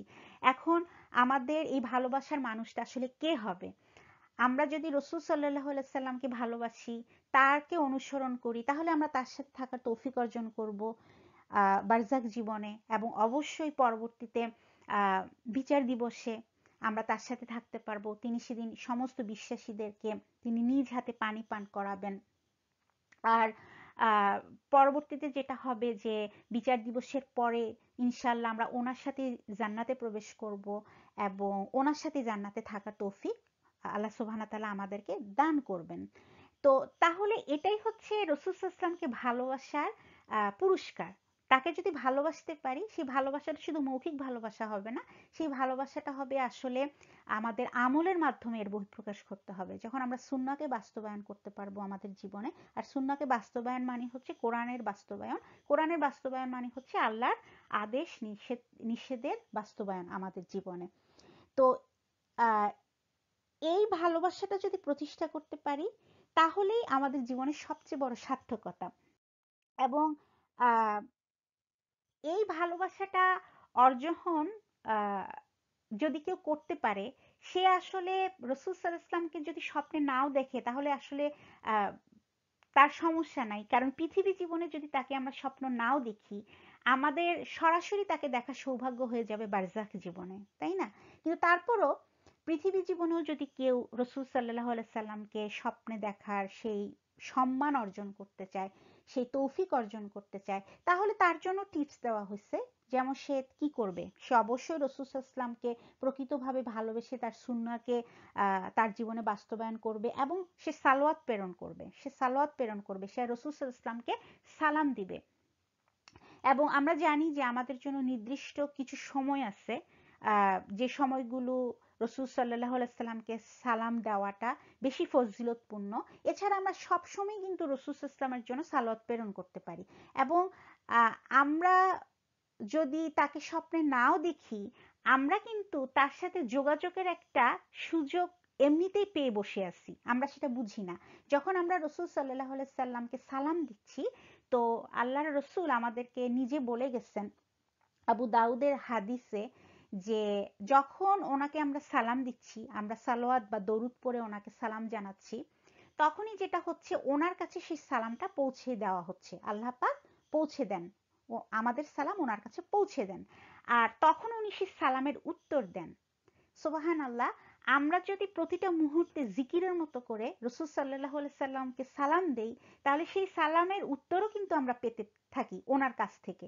এবং সমস্ত জিনিসটা কন্ট্রোল করে আল্লাহ সুবহানাহু ওয়া তাআলা, উনি সালামটা পৌঁছায় দেন। এবং ওনার সালামটা উনি আমাদেরকে সালাম দেন, সেটা হয়তো আমরা পাই না, আমরা হয়তো সেটা সরাসরি পাচ্ছি না বা আমরা শুনতে পাচ্ছি না, কিন্তু আমাদেরকে হাদিসে জানাই দেওয়া হয়েছে যে ওনার কাছে সালামটা পৌঁছে দেওয়া হয় এবং উনি সেই সালামটার রিপ্লাই দিয়ে থাকেন। তো সুবাহান আল্লাহ, আমরা কিন্তু তাহলে তাকে স্বপ্নে দেখি বা না দেখি, আমরা কিন্তু অলরেডি ওনার সাথে দুনিয়াতে থাকা অবস্থাতেই ওনার সাথে যোগাযোগ করার একটা অ্যাক্সেস আমাদেরকে দেওয়া হয়ে গেছে। তো সাহাবাদের যে সুযোগটা ছিল, ওনারা ওনাকে সরাসরি দেখছেন। ইভেন কি উনি চলে যাওয়ার পরে আনাস ইবনে মালিক রাদিয়াল্লাহু আনহুর মতো অনেক সাহাবা ওনাকে স্বপ্ন দেখতেন। সেটা হচ্ছে একটা সুযোগ ওনাদের জন্য ছিল। সেরকম সুযোগ হয়তো আমাদের জীবনে নাই, কিন্তু আমাদেরও দুঃখ করার কিন্তু কিছু নাই। আমাদের জন্য আল্লাহ দিয়ে দিচ্ছেন কি? দরুদ বা সালোয়াত দিয়ে দিচ্ছেন। আমরা ওনাকে সালাম প্রেরণ করতে পারি, ওনার থেকে আমরা সালাম পেতে পারি। সুবহানাল্লাহ, এটা কিন্তু অনেক একটা মর্যাদার ব্যাপার, তাই না? আর এরকম কাজগুলো করতে করতেই যদি আল্লাহ চান, তো আমাদেরকে রসুল সাল্লাহ সাল্লামকে স্বপ্নে দেখাইতেও পারেন। তবে স্বপ্নে রসুল সাল্লাহ সাল্লামকে স্বপ্নে দেখছেন এরকম অনেক অনেক ব্যক্তি যেরকম আছে, আবার এরকম অনেক ব্যক্তিও কিন্তু আছেন যারা অনেক অনেক ধার্মিক, কিন্তু তারা কিন্তু কখনোই রসুল সাল্লাহ সাল্লামকে স্বপ্ন দেখে নাই। আমাদের যারা বড় বড় আলেম, যেমন আমরা ইমাম হানিফা, ইমাম শাফি, ইমাম বুখারি, ইমাম আহমদ হাম্বল, এরকম যারা বড় বড় ইমাম, ওনাদের মুখে শুনছি যে ওনাদের জীবনের বিভিন্ন সময়গুলোতে, বিভিন্ন পর্যায়গুলোতে ওনার রসুল সাল্লাহ সাল্লামকে স্বপ্ন দেখছেন। কখনো ওনাদেরকে দিক নির্দেশনা দেওয়া হয়েছে, কখনো ওনাদেরকে সান্ত্বনা দেওয়া হয়েছে কঠিন সময়গুলোতে। কিন্তু এমন অনেক বড় বড় ইমামও কিন্তু আছেন যারা কিন্তু কখনো রসুল সাল্লাহ সাল্লামকে স্বপ্ন দেখে নাই। কাজেই রসুল সাল্লাহ সাল্লামকে ভালোবাসা বা তার সাথে একটা সুগভীর সম্পর্ক হওয়ার জন্য স্বপ্নটা কোনো শর্ত না, স্বপ্নটা কোনো শর্ত না, বা স্বপ্নটাই একমাত্র শর্ত না। আমাদের অনেক সুযোগ আছে তার সাথে আমরা যোগাযোগ, সুসম্পর্ক এবং সুগভীর সম্পর্ক গড়ে তুলতে পারবো। আবার দেখা যায় যে এমন অনেক পৃথিবীতে মানুষ আছে যারা একদমই ধার্মিক না, কিন্তু তাদেরকে রসুল সাল্লাহ সাল্লামকে স্বপ্নে দেখানো হয়েছে। কেন? কারণ আল্লাহ চাইছেন যে রসুল সাল্লাহ সাল্লামকে স্বপ্নে দেখায় ওই মানুষটাকে উনি হেদায়েত দান করবেন। তো এটা সম্পূর্ণ আল্লাহ পাকের ইচ্ছা। আল্লাহ কাকে স্বপ্ন দেখাবেন রসুল সাল্লাহ সাল্লামকে, আর কাকে দেখাবেন না। তবে আমরা স্বপ্নে ওনাকে দেখি বা না দেখি, আমাদের কিন্তু সুযোগ আছে যে আমরা রসুল সাল্লাহ সাল্লামের সাথে আমাদের সম্পর্কগুলোকে সুগভীর করতে পারবো, সুন্দর করতে পারবো। এখন রসুল সাল্লাহ সাল্লামকে আমরা যখন কেউ স্বপ্ন দেখে, ওনাকে স্বপ্ন দেখার মাধ্যমে কিন্তু অনেক কিছুর বহিঃপ্রকাশ ঘটে, অনেক কিছুর বহিঃপ্রকাশ ঘটে। যেরকম এটা এখানে এই এপিসোডে বলা হচ্ছে, যেটা ইমাম ইবেন হাজার রাহিমাহুল্লাহ ওনার যে ফাতহুল বারি এই বইটাতে উনি বর্ণনা করছেন, কেউ যদি রসুল সাল্লাহ সাল্লামকে স্বপ্ন দেখে, আর সে যদি স্বপ্নের মধ্যে রসুল সাল্লাহ সাল্লামকে খুব সুন্দর ফর্মে দেখে, খুব সুন্দর একটা ফর্মে যদি সে দেখে থাকে, তাহলে বুঝতে হবে ওই ব্যক্তি তার যে ঈমান এবং তার যে দিন পালন, সেগুলো সবকিছু সঠিক পথে সে করতেছে, সঠিকভাবে সে করতেছে। আর কেউ যদি বিপরীত ক্রমে, কেউ যদি রসুল সাল্লাহ সাল্লামকে স্বপ্ন দেখলো, কিন্তু সে স্বপ্নে রসুল সাল্লাহ সাল্লামকে খুব একটা খুব একটা ভালো ফর্মে দেখলো না, উনি উনি হয়তো ওনাকে দেখা গেল যে উনি একটু আহত অবস্থায় আছে, ওনার মনটা খারাপ বা যেরকম অবস্থা, এরকম যদি অবস্থায় দেখা যায়, তাহলে বুঝতে হবে যে যে ব্যক্তি স্বপ্নটা দেখতেছে, যে ব্যক্তি রসুল সাল্লাহ সাল্লামকে স্বপ্নে দেখতেছে, তার দিন পালনের ক্ষেত্রে কিছু কিছু সীমাবদ্ধতা আছে, কিছু ডিফিসিয়েন্সি আছে, কিছু একটা এমন কোনো মানে দিন পালনের ক্ষেত্রে এমন কোনো একটা সমস্যা আছে যেটা আসলে সঠিক হচ্ছে না, যেটাতে ফিতনার হয়তো আশঙ্কা আছে বা যে কোনো কিছু হইতে পারে। তো তাহলে আমরা দেখতেছি যে রসুল সাল্লাহ সাল্লামকে শুধু স্বপ্ন দেখলে সেটা অনেক বড় একটা অনার, অবশ্যই এটা অনেক বড় একটা অনার, কিন্তু এই অনারের পাশাপাশি সেখানে কিন্তু স্বপ্নটা আমরা স্বপ্নে ওনাকে কিভাবে দেখা যাচ্ছে, এটাও খুব গুরুত্বপূর্ণ একটা ব্যাপার। এর মাধ্যমে আইদার আমাদেরকে একটা গুড নিউজ দেওয়া হচ্ছে যে না, তুমি খুবই ভালো ভাবে তোমার দিনগুলো পালন করতেছো, অথবা আমাদেরকে সতর্ক করা হচ্ছে, ওয়ার্নিং দেওয়া হচ্ছে যে না, তোমার কিছু সমস্যা আছে, সেই সমস্যাগুলো তোমার ঠিক করা উচিত।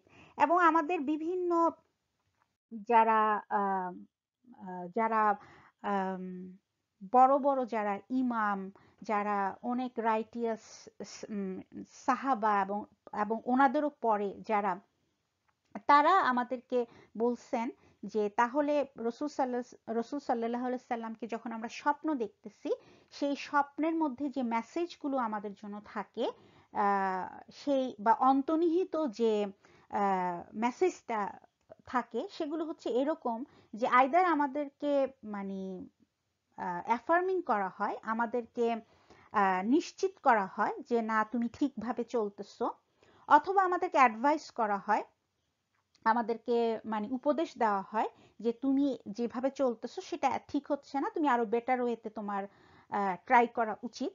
অথবা আমাদেরকে কি করা হয়, কমফোর্ট দেওয়া হয়, যে কমফোর্ট মানে সান্ত্বনা দেওয়া হয়। যেমন আমাদের গাজ্জার ভাই বোনদেরকে স্বপ্ন দেখানোর মাধ্যমে কমফোর্ট দেওয়া হচ্ছে, কমফোর্ট করা হচ্ছে, বা তাদেরকে সান্ত্বনা দেওয়া হচ্ছে, তাদেরকে আহ তাদের কষ্টগুলোকে লাঘব করার চেষ্টা করা হচ্ছে। তো পরিশেষে যে জিনিসটা সেটা হচ্ছে যে আমরা যেটা এই সমস্ত আলোচনার পরে যেটা বুঝলাম, যে সত্যিকার অর্থে রসুল সাল্লাহ আলাইসাল্লামকে স্বপ্ন দেখার যে ব্যাপারটা, এটা অনেক উচ্চ পর্যায়ের একটা ব্যাপার, অনেক বড় একটা সম্মানের ব্যাপার। তারাই আসলে সত্য স্বপ্নগুলো দেখে এবং রসুল সাল্লাহ সাল্লামকে স্বপ্ন দেখে, যাদের আসলে একটা গ্রহণযোগ্যতা আছে আল্লাহ পাকের কাছে, তাই না? এরকম মানুষরাই সাধারণত দেখে থাকে। তবে বিপরীত ক্রমে আল্লাহ পাক যদি কাউকে হেদায়েতের জন্য আহ এ ধরনের সত্য স্বপ্ন দেখায় থাকেন, কাউকে হয়তো আল্লাহ হেদায়েত করতে চাচ্ছেন, কাউকে হয়তো আল্লাহ একটু অ্যাডভাইস দিয়ে তাকে আরো ভালোভাবে তার দিনের রাস্তায় সে যেন আরো ভালো করতে পারে, বা ভালোভাবে সে যেন যে ভুলগুলো সে করতেছে সেই যে ভুলগুলো যেন সে সংশোধন করে ফেলতে পারে, সেজন্য দেখাইতে পারে। এটা আল্লাহ পাক সম্পূর্ণ ভালো জানেন। কিন্তু আমাদের চিন্তা বা আমাদের আমলগুলো যেন কখনো এটার জন্য থেমে না থাকে, যে আমি রসুল সাল্লাল্লাহু আলাইহি ওয়াসাল্লামকে স্বপ্ন দেখতেছি না, তার মানে আমার কোনো কিছুই গ্রহণযোগ্যতা পাচ্ছে না, তা কিন্তু না ব্যাপারটা। এখানে মূল মেসেজ যেটা দেওয়া হয়েছে, এই অবশ্যই দুইটা এপিসোডের মধ্যেই যে মেসেজটা আমাদেরকে দেওয়া হয়েছে, যে সামগ্রিকভাবে স্বপ্নের সম্পর্কে আমরা সবকিছু জানার পরে রসুল সাল্লাহ সাল্লামকে স্বপ্ন দেখার যে ব্যাপারটা আসছে, সেটার মধ্যে আমাদেরকে বলা হচ্ছে যে স্বপ্ন রসুল সাল্লাহ সাল্লামকে যদি আমরা নাও দেখি, আমাদের যদি আমলগুলো ওনার ওনার যে শিক্ষা সেই অনুসারে যদি হয়ে থাকে, অর্থাৎ আমাদের লাইফে যদি আমরা সুন্নাহকে বাস্তবায়ন করি, তাহলে আসলে কোরআনের বাস্তবায়ন হয়ে যাবে। আর কোরআনের বাস্তবায়ন হওয়া মানে হচ্ছে আল্লাহর আদেশ নির্দেশগুলোর বাস্তবায়ন হওয়া। আর এভাবে যেটা হবে, ওনার সাথে আমাদের অটোমেটিক এমন একটা সুগভীর সম্পর্ক তৈরি হবে, যে সম্পর্কটা এই দুনিয়াতে তৈরি হলেও সেটা আমাদেরকে যুগ যুগান্তর ধরে, অনন্তকালের জীবন ধরে সেটা চলতে থাকবে। যেমন আমাদের মৃত্যুর পরে, এখানে যদি আমরা নাও দেখি ওনাকে, কিছু এসে যায় না, মৃত্যুর পরে বারজাখ জীবনে আমরা ওনার সাথে মিলিত হইতে পারবো, এবং বিচার দিবসে আমরা ওনার সাথে থাকতে পারবো। এবং শুধু বিচার দিবসে না, ইনশাল্লাহ ইনশাল্লাহ সেই সুগভীর সম্পর্কের কারণে, সেই ভালোবাসার কারণে আমরা ওনার সাথেই আমরা দারুল জাজাতে আমরা প্রবেশ করব। দারুল জাজা মানে হচ্ছে হাউস অফ রিওয়ার্ড, মানে জান্নাহ। আমরা জান্নাহ, সে নিয়ামতপূর্ণ জান্নাতে আমরা ইনশাল্লাহ ওনার সাথে প্রবেশ করব, এবং সেখানে ওনার সাথে থাকার তৌফিক আল্লাহ সুবহানাহু ওয়া তাআলা ইনশাল্লাহ আমাদেরকে দান করবেন। তো সেই জন্যই পরিশেষে ওমর সোলাইমান বলতেছে যে আমরা যদি এই যে গিফটটা যে রসুল ইসলামকে স্বপ্নে দেখা, এটা একটা আল্লাহ সুবহানাহু ওয়া তাআলার পক্ষ থেকে একটা গিফট, সেই গিফটটা যদি আমাদেরকে এখানে নাও দেওয়া হয়, ইনশাল্লাহ ইনশাল্লাহ আমাদেরকে সেই গিফটটা দেওয়া হবে বারজাখ জীবনে। তারপরে তো অনন্তকালের জীবন ধরে সেটা ইনশাল্লাহ চলতে থাকবে। ইনশাল্লাহ একবার যদি আমরা বারজাখ জীবনে রসুল সাল্লাল্লাহু আলাইহি সাল্লামের সাথে থাকার তৌফিক লাভ করে ফেলতে পারি, তাহলে ইনশাল্লাহ ইনশাল্লাহ এটা আমাদের জন্য মোটামুটি একটা নিশ্চিত হওয়ার মতো ব্যাপার, যে আমরা পরবর্তী সময়গুলোতেও ইনশাল্লাহ তাহলে তার সাথে থাকতে পারবো। কারণ আমাদেরকে শুরুতেই বলা হয়েছে প্রথম এপিসোডে যে বারজাখ হচ্ছে আমাদের প্রথম স্টেশন, আখিরাতের প্রথম স্টেশন। যদি আখিরাতের প্রথম স্টেশনেই আমরা তার সঙ্গ পাওয়ার তৌফিক অর্জন করে ফেলতে পারি, তাহলে আমরা মোটামুটি ধারণা করতে পারি যে ইনশাল্লাহ ইনশাল্লাহ পরবর্তী যে আহ স্টেশনগুলো, সেই স্টেশনগুলোতে আমরা ওনার সাথে ইনশাল্লাহ থাকতে পারবো। আর এভাবেই আমাদের পর্ব 5 শেষ হয়ে গেল। তাহলে পর্ব 1 থেকে 5 পর্যন্ত এখানে সংক্ষেপে আমরা আবার একটু বলে আমাদের আজকের আলোচনা শেষ করে দিই। পর্ব 1 এ আমরা আলোচনা করছি যে যারা মারা যায় তারা আসলে মৃত নয়, তারা আসলে তাদের কবর জীবনে, বারজাখ জীবনে বেঁচে আছে। এবং এই বারজাখের জীবনটা হচ্ছে গায়েবের একটা অংশ, যেটা এই পার্থিব জীবনের সাথে সমান্তরালে পরিচালিত হচ্ছে। এবং গায়েবের জীবনে সাধারণত মানুষ কোন দলে থাকবে সেটা নির্ধারিত হবে এই পৃথিবীতে তার আমল, ইবাদত এবং আখলাকের ভিত্তিতে। দ্বিতীয় পর্বে আমরা জানছি গায়েবের জগতে যারা অবস্থান করতেছেন, আল্লাহ সুবহানাহু ওয়া তাআলা, তার ফেরেশতাগণ এবং অন্য সমস্ত সৃষ্টি সবাই কিন্তু আমাদেরকে দেখতে পায়। এবং বারজাকে যারা থাকেন, রাসূল সাল্লাল্লাহু আলাইহি সাল্লাম বারজাকে আসেন, তারা সবাই কিন্তু আমাদের কর্মকাণ্ডগুলো সম্পর্কে অবহিত হন, তাদেরকে জানানো হয়, আল্লাহ পাক তাদেরকে জানান।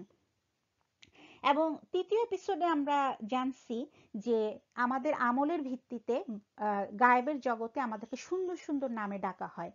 আমরা আমাদের আমলগুলো যখন ভালো থাকে, গ্রহণযোগ্যতা পায়, তখন আমাদেরকে অনেক সুন্দর সুন্দর নাম দেওয়া হয়। আবার বিপরীত ক্রমে কিন্তু আমরা খারাপ নামও লাভ করতে পারি। এরপরে আজকে আমরা যেটা আলোচনা করলাম যে ইসলামিক দৃষ্টিকোণ থেকে স্বপ্নের বাস্তবতা এবং গুরুত্ব নিয়ে আমরা আলোচনা করলাম। এবং পর্ব 5 এ আমরা আলোচনা করলাম যে রাসূল সাল্লাল্লাহু আলাইহি সাল্লামকে স্বপ্ন দেখার যে গুরুত্ব, এবং রাসূল সাল্লাল্লাহু আলাইহি সাল্লামকে স্বপ্ন দেখার যে সম্মান বলতে আমরা আসলে যেটা বুঝি, সেটা হচ্ছে আসলে রাসূল সাল্লাল্লাহু আলাইহি সাল্লামকে ভালোবাসা, তার সাথে আমাদের একটা সুগভীর সম্পর্ক তৈরি হওয়া। আর এই সম্পর্কটা তৈরি করার জন্য আসলে স্বপ্নই একমাত্র মাধ্যম না, আমরা অন্যভাবেও কিন্তু সুগভীর একটা সম্পর্ক গড়ে তুলতে পারি। আর ইনশাল্লাহ সেই সুগভীর সম্পর্কই আমাদেরকে ইনশাল্লাহ আমাদের আখিরাত জীবনে রাসূল সাল্লাল্লাহু আলাইহি সাল্লামের সাথে থাকার তৌফিক দান করবে ইনশাল্লাহ ইনশাল্লাহ। তো আমার বলার মধ্যে যদি কোনো ভুল থাকে, সেটা আমার সীমাবদ্ধতা, আমার বুঝার অক্ষমতা এবং শয়তানের ওয়াসওয়াসা। আর যা কিছু কল্যাণকর ছিল, যা কিছু আমি বুঝায় বলতে সক্ষম হয়েছি, সেটা আল্লাহ পাকের পক্ষ থেকে আমার জন্য বরাদ্দকৃত, আমাকে তৌফিক দেওয়া হয়েছে। তো আল্লাহ সুবহানাহু ওয়া তাআলা কবুল করে নিক আমাদেরকে। সুবহানাকাল্লাহুম্মা ওয়া বিহামদিকা আশহাদু আল্লা ইলাহা ইল্লা আনতা আস্তাগফিরুকা ওয়া আতুবু ইলাইক। আসসালামু আলাইকুম ওয়া রাহমাতুল্লাহি ওয়া বারাকাতুহু।